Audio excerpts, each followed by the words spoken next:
ये जो हाइब्रिड वाला सिस्टम है, इसमें बहुत काम करने की जरूरत है। उसमें स्टूडेंट्स का उतना रोल नहीं है जितना यूनिवर्सिटी अथॉरिटीज का है। क्या ये हाइब्रिड हमारे लिए ठीक है? ये बात छुपाने की जरूरत नहीं है। If it is not good for us, stop it, stop it. और दो और चीजें कि और ऑनरेबल वाइस चांसलर साहब तो है नहीं यहाँ पे, होते तो रजिस्ट्रार साहब यहाँ पे हैं। यस, एक चीज मैं एक्सपेक्ट करता हूं इस यूनिवर्सिटी से, जो उसने मैं ख्वाहिश न्यारा की सो ये कि क्लियर छुन ये पे कहीं ते सु चीज न्यारा ये गुड एंड बैड पता लगे।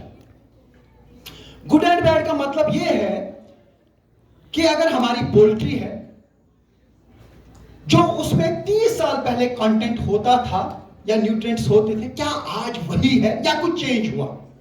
अगर चेंज हुआ, इज इट फॉर गुड और it is for bad? Is it carcinogenic? If yes, disclose it. Don't shy away. Don't think about the industry. Don't think about the poultry sector. Think about the people. I should not see people in long queues at Sher Kashmir Institute of Medical Sciences, Sora. I should not see people waiting outside the rooms of doctors in SMHS hospital. Human life should be given more value than the industrial sector. I'm not bothered about the businessman. I should not be bothered about the veterinary sector. I should be bothered about the people, welfare of the people, health of the people. Health first. Health first. So you have to take the lead. जो भी आप में से private sector में जाएगा ना, मैं चाहता हूं कि आप एक वादा करके जाए कि जब भी आपको कहीं पे लगे कि गलत हो रहा है, आवाज उठाओ. No matter what. If it is wrong, if it is harmful for the human consumption, tell the truth to the people. Otherwise, सब बेईमान हो जाते हैं. जब आप यहां पे हेल्दी हैं तब डिग्री होगी, जब आप हेल्दी हैं तब रिसर्च होगी, जब आप यहां पे हेल्दी हैं तब ये निजाम चलेगा, जब इंसान खत्म हो जाएगा तब कुछ नहीं चलेगा. Now we will talk about the opportunities. A lot of opportunities, not only in the government sector but in private sector also. Be it apiculture, be it horticulture, be it agriculture, be it forestry, be it this animal husbandry. Scope कहां पे नहीं है.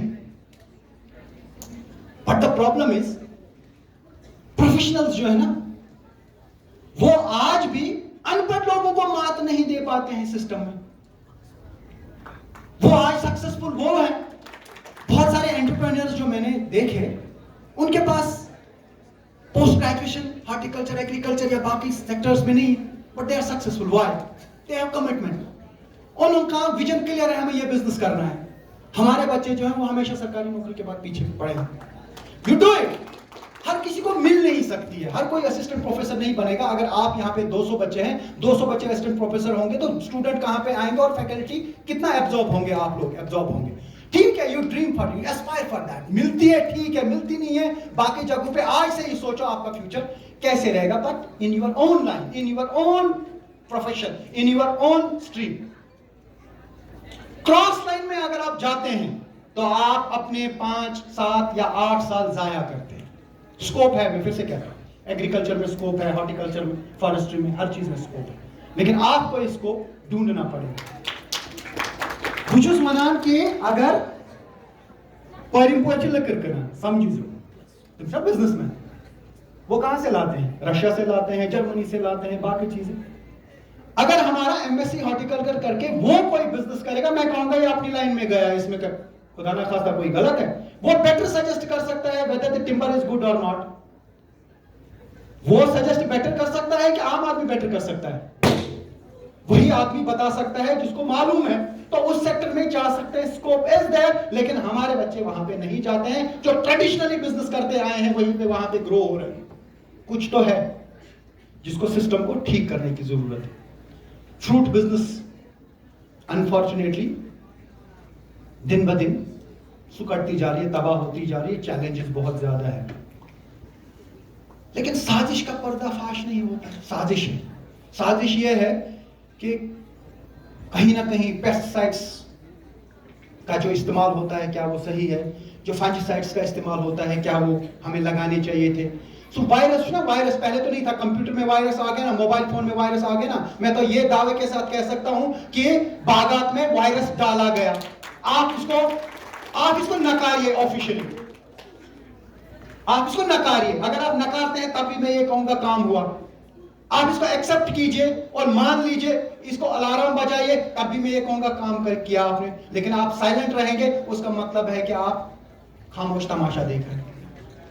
तो मैं आप लोगों से 3 चीजें एक्सपेक्ट करता हूं। एक, अपना विजन क्लियर रखिए कि हमें आगे बढ़ना है जिंदगी में, और हमें आगे बढ़ना है और ऊंचा सोचना है। दूसरा, रिसर्च में ध्यान लगाइए और नया हमें कुछ दे दीजिए। I don't want JCB at this stage. 2, number 3, अपने आप में यह सोचिए कि जो सोसाइटी के लिए अच्छा है उसी को यस कीजिए, हर चीज को यस मत कीजिए, दब के मत रहिए और किसी साजिश को कामयाब मत होने दीजिए। साजिश के खिलाफ आपको मुकाबला करना होगा, जो किसी भी लेवल पे होगी। हमारे सेक्टर को तबाह करने के लिए अगर कहीं पे भी कोशिश होती है, उसको रोकने की जरूरत है। वो एक साइंटिस्ट कर सकता है, रिफत नहीं कर सकता, because I am not subject expert. You are, you would be. जिसने यहां से पीएचडी की होगी, अगर वो मार्केट में भी एक प्रेस कॉलोनी में स्टेटमेंट देगा भाई ये गलत है, उसको सीरियसली लिया जाएगा। मुझे कोई सीरियस नहीं लेगा, कहेंगे आपको क्या मालूम है, मुझे तो है भी नहीं। 3rd और 4th के इस यहां रहने का फायदा ले लीजिए, एम्बियंस जो आपके इर्द गिर्द है उसका फायदा ले लीजिए। और 5वां मैं ये कहूंगा कि हमेशा मैं ये कहता हूं कि ईमानदारी से काम कीजिए। Be honest in your life. बेईमानों की तादाद कम नहीं है, लेकिन अगर आप ईमानदारी से काम करेंगे, झूठ मत बोलिए। किसी भी लेवल पे आपको झूठ नहीं बोलना है। जब इंसान सच बोलता है ना हर लेवल पे, तो अल्लाह ताला की मदद करा। अगर आपको कोई चीज नहीं आती है, कहीं नहीं आती है, अगर आपको आती है तो उसमें ध्यान लगाइए। और लास्ट पे, इस यूनिवर्सिटी के काफी सारे स्टूडेंट्स हैं जो बहुत ही पुअर बैकग्राउंड से आए हैं। मेरे पास भी ऐसे कुछ बच्चे भी आते हैं, कुछ बच्चों के पास तो फीस भी नहीं होती। मुझे बहुत एहसास है उन लोगों का कि सिलेक्ट हो गया कोई बच्चा, उसके बाद उसके पास फीस नहीं है, बड़े हार्डशिप्स में आगे बढ़ता है। मोल मोज तिमन हर मुमकिन कोशिश करान कि यम गज ब्रोह पाकि। ततन छ अख चीज ब तिमन बच्चन निश एक्सपेक्ट करान, तिम करें मान के। आप समझ लीजिए मेरी बात। अगर कोई बड़ी फैमिली से आया है, उसके पास सब कुछ है, आप अपने लिमिट में रहिए अगर कामयाब होना है। देखिए, मैं एक गरीब घराने से आया हूं, मैंने बहुत मुश्किलात देखी है, मैं पैसे के लिए तरसा हूं, लेकिन बेईमानी कभी नहीं की, शॉर्टकट नहीं किया और अपने आप को तुरंत खान नहीं समझा। मैं अपने ही शूज में रहा जो मेरा साइज था। I am sports background. ये जो मतलब I have represented Jammu and Kashmir state many a times at the national level in athletics. Athletics is very competitive game. मैं उसमें बाद में पॉलिसी मेकर भी रहा हूँ, वीसी भी रहा हूँ, स्टैंडिंग कमेटी मेंबर भी रहा हूँ। मैं जमीन पे भी, रेत पे भी सोया हूँ, 5 स्टार होटल में भी रहा हूँ। तो जिंदगी का एक बहुत तजुर्बा है। मेरा ताल्लुक गांव से है, मैं हकीकत बताऊंगा आपको। अजोस स्काउट्स भवन जम्मू में है, गांधीनगर में, वो youth service and sports department का है। जब यहाँ से वहाँ स्कूल नेशनल्स या उसकी ट्रायल्स के लिए जाते थे ट्रस्ट में, तो श्रीनगर के भी बच्चे होते थे, मोस्टली अमीर फैमिलीज के। मैं तो गरीब आदमी। काफी बच्चों के पास स्लीपिंग बैग्स होते थे तब। मैं तो 25-30 साल पहले की बात करता हूँ। मेरे पास चादर होती थी, ऑनेस्टली। कभी कभार मैं सोचता था कि सारे बच्चे, क्योंकि हॉल होते ना बड़े ऐसे, फिर सोते हैं सीमेंट चौसान रेत पे चौसान। हमेशा ये सोचता है मैं तो बस स्लीपिंग बैग पिछुला स्लीपिंग बैग में बड़े डिसेंट तरीके से। कुछ लोगों के पास वो वॉकमैन होते थे, हेडफोन कानों में, बाकी चीजें। तभी उसको सोचा ना मैं ये शुद्ध में क्या कुछ पानी पे फकर में चाहिए चादर ठीक। अब समझने की कोशिश कीजिए, मैं उसी चादर में रहा। मैंने स्लीपिंग बैग लाया भी नहीं। जब बाद में ताकत भी हुई लाने की, मैंने नहीं लाया। मैं कभी हेजिटेट नहीं करता था। मेरा चादरी आसान सो बुढ़ या मोबाइल वो सोई पकना मैं क्या इसका छाता। आज मैं आपके सामने हूं। उसमें काफी सारे बच्चे हैं जो आगे एक्सेल नहीं कर पाए, जो अमीर बच्चे थे मेरी आंखों के सामने, और उनमें से कुछ बच्चे आपकी यूनिवर्सिटी में भी यहाँ पे रहे हैं। एक मेरा बैचमेट ही होता था, वो इस यूनिवर्सिटी में अभी अच्छे पोस्ट पे भी है। तो ऐसे में जो मैं कह रहा था कि पुअर बैकग्राउंड से काफी सारे बच्चे आए हैं, पन्नन इमन मंज रोज लिमिटन मंज मगर मान की हमिश आईफोन में गचासुन, हमिश लैपटॉप बोर्ड में गचासुन, रोज पन लेवल पे। जो गरीब बच्चे हैं, जो मिडिल क्लास बच्चे हैं ना, पन लेवल पे रोजू। मैं वादा करता हूं आपसे कि आप बहुत कामयाब हो जाएंगे। जिस दिन आप ये सोचेंगे कि उसके पास ये है, अपने पेरेंट्स को मजबूर करोगे जमीन बेचने के लिए ताकि मुझे भी यही चीज होनी चाहिए जो अननेसेसरी है। अगर नेसेसरी है, go to the any extent, but if it is unnecessary, don't force your parents to buy the product which you don't require more.